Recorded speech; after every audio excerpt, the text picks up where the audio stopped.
নমস্কার, স্বাস্থ্য কথায় আপনাদের প্রত্যেককে স্বাগত জানাই। আশা করি ভালো আছেন, আপনাদের সর্বাঙ্গীন মঙ্গল কামনা করি।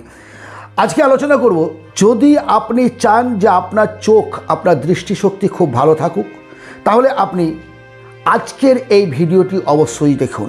আজ এখানে কয়েকটি খাবারের কথা বলবো, না ওষুধ নয়, কয়েকটি খাবার, যে খাবারগুলো আপনার জীবনে চোখের দৃষ্টিটাকে অত্যন্ত বেশি বৃদ্ধি করবে এবং চশমা নেওয়ার প্রবণতা অনেকটাই কমিয়ে দেবে। একটা সময় ছিল যখন 40 বছর বয়সের পরে চালসা লাগা, যেটাকে আমরা বলতাম, সেই পরে একটা চশমা চোখে নিতে হতো। কিন্তু বর্তমান সময় কিন্তু এইরকমভাবে আর চশমা নেওয়ার কোনো নির্দিষ্ট বয়স নেই। চশমা যখন তখন একটা চোখের মধ্যে চাপলেই হলো। আপনি টিভি দেখছেন, মোবাইল দেখছেন, ল্যাপটপ ঘাটছেন, দেখছেন চোখ জ্বালা করছে, কর করছে, চোখ দিয়ে জল বেরিয়ে আসছে, দৃষ্টিশক্তি ঝাপসা লাগছে। আপনি ধরেই নেন যে এবার ডাক্তারের কাছে গেলে আপনার চোখে একটা নতুন অলংকার চাপবে।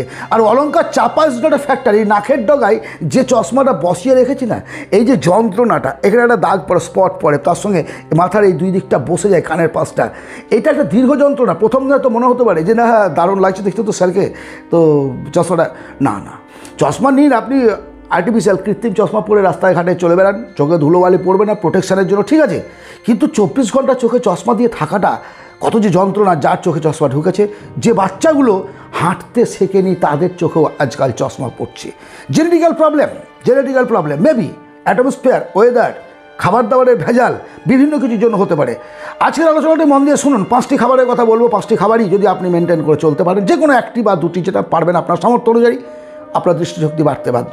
প্রথম যে খাবারটি আপনাকে খেতে হবে সেটা হচ্ছে বাদাম জাতীয় যে খাবারগুলো, সেগুলোর মধ্যে প্রচুর পরিমাণে আমাদের দৃষ্টিশক্তি সংক্রান্ত অনেক খাবার আছে। যেমন কাঠবাদাম, নাম শুনেছেন? কাঠবাদামে প্রচুর পরিমাণে ভিটামিন ই আছে। কাঠবাদামের মধ্যে প্রচুর পরিমাণে আছে, যা চোখের যে স্নায়ু, যে নার্ভগুলো আছে, এই নার্ভগুলোকে সতেজ রাখে। চোখের যে মুভমেন্ট, চোখের যে স্ট্রেস, চোখে যে ব্যথা বেদনাগুলো হয়, সেগুলো হবে না। যতটা পারেন আপনি চোখকে সতেজ রাখার জন্য কিছু পরিমাণে প্রতিদিন কাঠবাদাম খান। দ্বিতীয় হচ্ছে আখরোট। আখরোটে আছে ওমেগা 3 ফ্যাটি অ্যাসিড। কী করে? এর কাজটা কি? যা চোখের যে ইনফ্লামেশন, প্রদাহ, যেটা ব্যথা, ফুলে যাওয়া, রেডনেস ভাব, যন্ত্রণা করছে, দপদপ করছে, এইটাকে কমাবে, অবশ্যই কমাবে।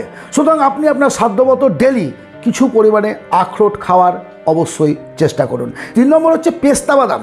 পেস্তা বাদামে প্রচুর পরিমাণে লুটেইন ও মিজেন্থিন নামে বিশেষ দুটি উপাদান আছে, যা আমাদের ম্যাকুলার ডিজেনারেশন, যেটা বয়সজনিত কারণে চোখের দৃষ্টিশক্তি কমে যায়, এটাকে প্রতিরোধ করতে সাহায্য করে।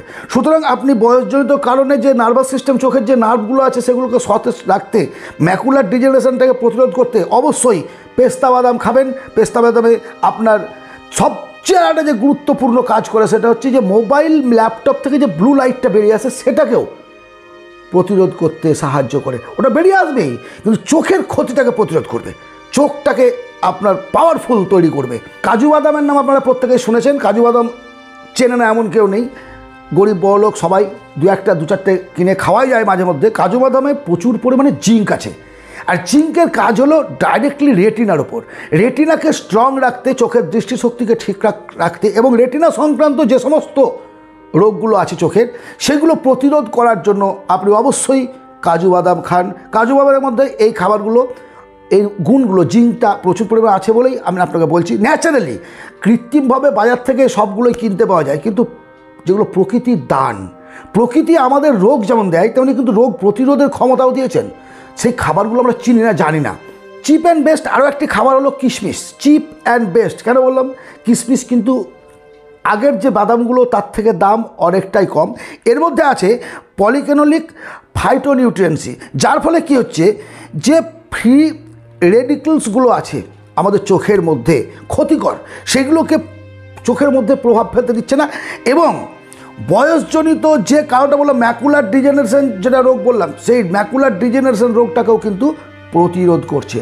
সুতরাং এই খাবারগুলো, দেশি বাদামও খেতে পারেন, চিনে বাদাম যেটাকে বলি, এর মধ্যেও ওমেগা ফ্যাটি অ্যাসিড আছে, ভিটামিন ই আছে। এই খাবারগুলোকে আপনি খান, দেখবেন অনেকটাই সতেজ থাকবেন, অনেকটাই ভালো থাকবেন, ওষুধ নির্ভর হবেন না। Prevention is better than cure, এটা মনে রাখবেন। রোগ হলো, তারপর চিকিৎসা করে সুস্থ হলাম, তার চেয়ে রোগ যাতে না হয় সেই ব্যাপারেই একটুখানি সজাগ থাকুন। আমার এই আলোচনা, এই চ্যানেলের এই আলোচনা যদি আপনাদের ভালো লাগে স্বাস্থ্য সংক্রান্ত, অবশ্যই আমাকে কমেন্ট করে জানাবেন কোন ধরনের পছন্দ করেন। আমি মেডিসিন কেন বলছি না, মেডিসিন এই কারণেই বলছি না যে মেডিসিন, আমরা তো হোমিওপ্যাথি চিকিৎসক, treat the patient not a disease. রুগীর রোগ অবস্থা তার লক্ষণ ভিত্তিকভাবে ওষুধ দিতে হয়। এই ক্ষেত্রে আন্দাজে আমি ওষুধ বললাম, আপনি মার্কেট থেকে কিনে খেলেন, ক্ষতি করবে। কোনো ডাক্তারের ইউটিউব দেখে আমি আপনাদের কাছে রিকোয়েস্ট করব, কোনো ডাক্তারবাবু ইউটিউবে কোনো মেডিসিন বললে সেটা বাজার থেকে কিনে খাবেন না। নিকটবর্তী কোনো চিকিৎসকের পরামর্শ নিয়ে তারপর ওষুধ খাবেন। ওষুধ এমন একটা জিনিস যার রোগকে সারাতে পারে, যার ক্রিয়া আছে তার প্রতিক্রিয়া আছে, যার উপকারিতা আছে তার ক্ষতিও আছে। যে যতই বলুক যে সাইড এফেক্ট নেই, আছে বস। সুতরাং সুস্থ থাকুন, ভালো থাকুন। পরবর্তী ভিডিওতে আবার আমরা ফিরে আসবো।